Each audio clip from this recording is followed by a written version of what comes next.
ইসলামী আন্দোলন বাংলাদেশ চট্টগ্রাম 10 আসনের মনোনীত আলহাজ জান্নাতুল ইসলামের নির্বাচনী প্রচারণার অংশ হিসেবে উগ্র মোটরসাইকেল শোডাউন অনুষ্ঠিত হয়। ডিসেম্বর 3 তারিখ বুধবার নগরের জমিয়তুল ফালাহ মসজিদুর মাঠতুন উক্ত মিছিল শুরু হইরে জিসির মোড় 2 নম্বর গেট ফাসলে সহ গুরুত্বপূর্ণ অজ্ঞ সড়ক প্রদক্ষিণ করিয়ে দাওয়ানাডত সংক্ষিপ্ত সমাবেশের মধ্য দিয়ে উক্ত মোটরসাইকেল শোডাউন শেষ হয়।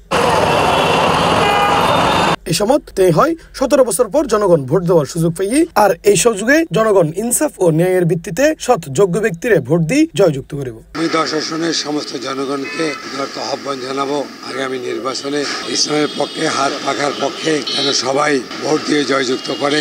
ইনশাআল্লাহ আমরা এলাকাবাসীর আমি ব্যক্তিগতভাবে এলাকাবাসীর কাছে প্রতিশ্রুতিবদ্ধ, আমাকে যদি নির্বাচন করে এলাকার উন্নয়ন হবে। আমি এলাকার কোনো বরাদ্দকৃত কোনো টাকা আত্মসাৎ করব না, জনগণের পাওনা জনগণকে বুঝিয়ে দিব, মাদক মুক্ত করব, ঘুষ দুর্নীতি চাঁদাবাজি দুঃশাসন থেকে এলাকাকে মুক্ত রাখবো ইনশাআল্লাহ। যুব সমাজকে কিভাবে আপনি কর্মসংস্থা করা যায়, কিভাবে তাদের উন্নত ট্রেনিং এর মাধ্যমে কারিগরি ট্রেনিং এর মাধ্যমে বিদেশে পাঠানো যায়, এই যুব সমাজের যেই মেধা এবং তাদের শ্রম যেন যথাযথভাবে কাজে লাগাইতে পারি এর ব্যবস্থা নেব ইনশাআল্লাহ।